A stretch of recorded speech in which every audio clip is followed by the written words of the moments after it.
ये मां पीताम्बरा।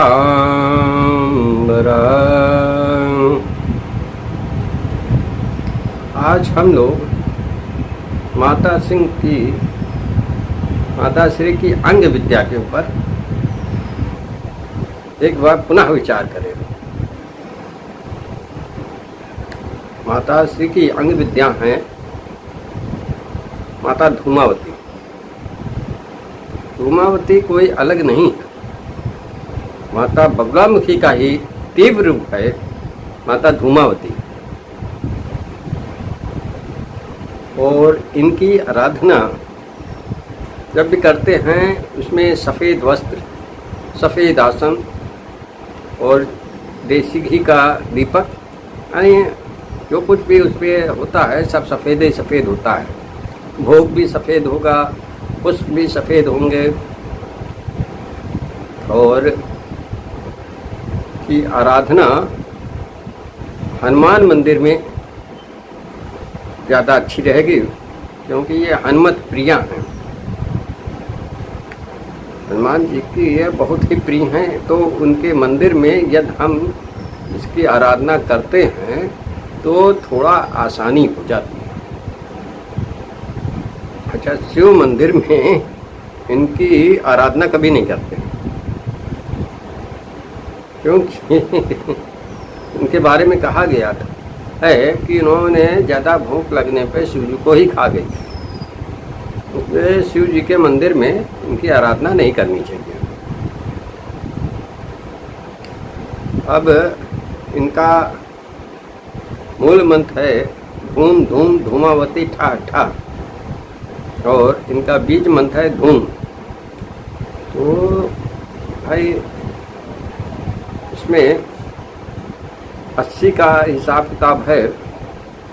इनका एक सर्किल तैयार होता है यदि एक बैठकी में हम बैठकर 80 माला जाप करें, धूम धूम धूमावती ठा ठा, ये एक ही बैठकी में 80 माला जाप पूर्ण करें तो एक सर्किल तैयार होता है। और इसी तरह इनका हवन भी एक ही सर्किल, एक ही बैठकी में 80 माला हवन करते हैं तो एक सर्किल तैयार होता है। ये सर्किल बहुत ही तीव्र होता है। यदि आपका कोई शत्रु है और धूम धूम धूमावती ठा ठा में उसके नाम का उल्लेख भी करते हुए यदि आप करते हैं, एक सर्किल पूरा करते हैं तो काफ़ी तीव्रता आ जाती है। भाई एक सर्किल कैसे बनता है? एक ही बैठकी में आप 80 माला जाप कर दिए और एक ही बैठकी में 80 माला का हवन कर दिया, बस एक सर्किल तैयार हो गई। अब क्योंकि ये बहुत तीव्र विद्या है और इसको लोग बड़ी मुसीबतों से छुटकारा पाने हेतु माँ बगलामुखी के साथ प्रयोग करते हैं। यदि इनके हवन में कौवे का पंख और डाल दिया जाए तो हवन की तीव्रता बढ़ जाती है। शत्रु का नाम बोलते हुए यदि एक कौवे का पंख डालते रहते हैं तो हवन की तीव्रता बहुत जबरदस्त हो जाती है। यूँ तो ये एक सर्किल ही काफ़ी है, परंतु 8 सर्किल में काम बनते हुए देखे गए। जो ज़बरदस्त काम होते हैं वो एक सर्किल से नहीं पूर्ण होते हैं, उसमें 8 सर्किलों की ज़रूरत पड़ती है। यानी एक सर्किल का मतलब हुआ एक ही बैठकी में 80 माला जाप और एक ही बैठकी में 80 माला हवन, ये एक सर्किल तैयार होता है। इस तरह से यदि हम 80 सर्किल का नहीं 8 सर्किल का हिसाब किताब बैठा लेते हैं तो ये जहाँ सर्किल गिरता है वहाँ चित्ताड़ मचा देता है।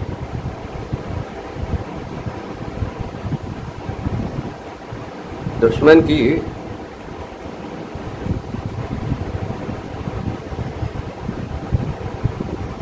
चियाँ बियाँ करने में फिर ये सर्किल देर नहीं करता। भैया हमने भी सर्किल तैयार किया था। किसी भी कार्य करने के लिए 8 सर्किल पर पर्याप्त होते हैं और केवल हवन के द्वारा ही यदि आप काम करना चाहते हैं तो इसी तरह से सर्किल के ऊपर सर्किल पहले बना के अपने पास तैयार रखें, फिर कार्यक्रम करें। भैया हमने तो धूमावती मंत्रों का सर्किल इसी तरह तैयार किया। अब ये है इसका प्रयोग कैसे करें, कहाँ करें। अच्छा, जब तक सामने वाला आपको कष्ट नहीं देता है आप इसका प्रयोग तो कर ही नहीं सकते हो, ना करना चाहिए। उसके अंदर कोई फॉल्ट होनी जरूरी। जैसे हमारे प्लाट के बगल में एक बड़ा विशाल बरगद का पेड़ था। जब भी हवा चलती थी उसके जितने पत्ते हैं वो आके मेरे प्लाट के अंदर रोज झाड़ू लगाते लगाते मेरी हालत तंग। उसकी यही फॉल्ट थी और इतना विशाल था कि जब आंधी चलती थी तो वैसा हिलता डुलता था मानो कि वो गिरी पड़ेगा। और एक बार आंधी चली, उसके बगल में एक और नीम का पेड़ था, वो जड़ से उखड़ के गिर गया। तो जिस बिल्डिंग के ऊपर गिरा वो काफ़ी क्षतिग्रस्त हो गई। तो हमने सोचा यार कल यहाँ पे हम भी मकान बनाएंगे और विशाल काय बरगद है, यदि ये गिरेगा तो हमारी तो बिल्डिंग के छिया बिया कर देगा।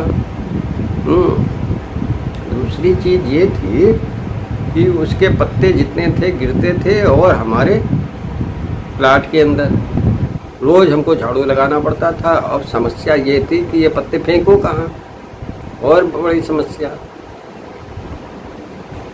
तो हमने मन में सोचा अच्छा इसी पे सर्किल में गिराता हूँ। तो क्योंकि हम पूरी तरह से उस वृक्ष को नष्ट नहीं करना चाहते थे, क्योंकि काफ़ी विशाल काय वृक्ष था।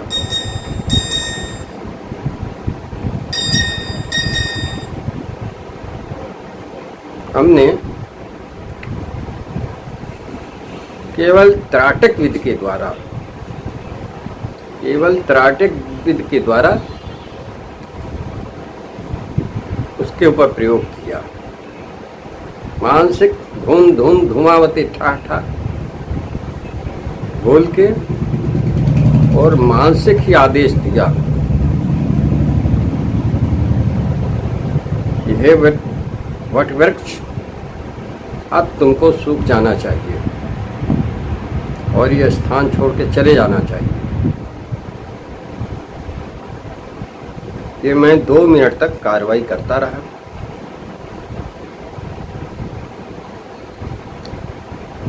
और एक साहब हमसे मिलने आए थे, उन्हीं के सामने ही मैं ये कार्रवाई कर रहा था। उनसे मैंने बता दिया, खुल के बता दिया था कि ये वृक्ष अब सूख जाएगा, अब इसमें पत्तेझड़ आ जाएगा, सारे पत्ते गिर जाएंगे और ये सूख जाएगा। क्योंकि मुझको अपने मंत्रों पर इतना भरोसा हो गया था। 1 हफ्ते बाद वो फिर आए हमसे मिलने, कहने लगे आप तो भैया कुछ और हो। हमने कहा क्यों?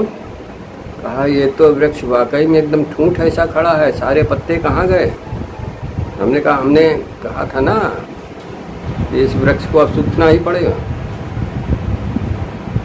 उसने कहा अरे कोई गड़बड़ी हो गई तो पत्ते गिर गए, अब बसंत आने दो, देखो फिर नए नए कल्ले आ जाएंगे। हमने कहा अब ये कल्ले आ ही नहीं सकते। 1 बसंत बीत गया, 2 बसंत बीत गए, 3 बसंत बीत गए और ठूंठ बना खड़ा रहा। उसके बाद फिर उसको कटवा दिया गया।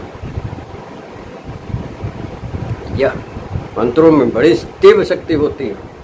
आप सर्किल बना के रख लो, अच्छा हर जगह मंत्र का जाप करना भी नहीं पड़ता है। आप तगड़ा सर्किल बना के रख लो, आपके मन की इच्छा के अनुसार वो चलेगा। आप यहाँ से बैठ के 1000 किलोमीटर दूर, 2000 किलोमीटर दूर, जिसके ऊपर चाहो ये सर्किल जाके वहीं गिरेगा। और गिरने के बाद सामने वाले को एहसास हो जाएगा कि कुछ हमको प्रसाद मिला।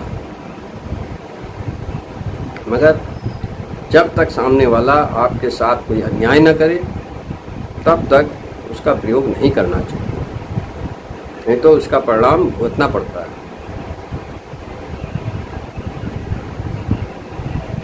तो आज माता धूमावती के बारे में चर्चा की गई, जो माता पीताम्बरा की ही अंग विद्या हैं। तो माँ भगवती पीताम्बरा के सेवक ही माता धूमावती की जब आराधना करते हैं तो उनको बहुत ही सुगमता पूर्वक माता धूमावती उनका सहयोग करने लगती है। ये हमारा बार बार का अनुभव रहा है, या बहुत गहरान तक हम चलते चले गए हैं। अपने सद्गुरु श्री योगेशानंद की सहायता से हम इस बैतरणी में आधी दूर तो पारी कर गए। या यदि आपका गुरु तीव्र है, तीव्र का मतलब क्या है? मतलब एक धारा बहा देता है, तो लगातार उस धारा में केवल खड़े हो जाओ, बस सफलता मिलना शुरू हो जाए। हल्की सी मेहनत कर दो, हल्के से हाथ पांव मार दो, तो धारा वही रही है, उसमें बहते चले जाओगे मजे से। हमारे सारे शिष्यों को माँ पीताम्बरा अपनी कृपा दृष्टि से हरदम देखती रहें, उनके कष्टों को दूर ही न करें, बल्कि उनके पास कष्ट ना आने दें। ऐसी मैं भावना करता हूँ, ऐसी मैं माँ से प्रार्थना करता हूँ कि हमारे सारे शिष्यों को कष्टों से बचाएं। बहुत से शिष्य हैं जो अब भी कष्टों में फंसे हुए हैं। भगवती पीताम्बरा उन सभी पर अपनी कृपा दृष्टि बनाएं, जिससे वो कष्टों से छुटकारा पाने में सक्षम हो सकें। इन्हीं सब कामनाओं के साथ मैं अपने सारे शिष्यों को प्रणाम करता हूँ। जय माँ पीताम्बरा, जय माँ पीताम्बरा।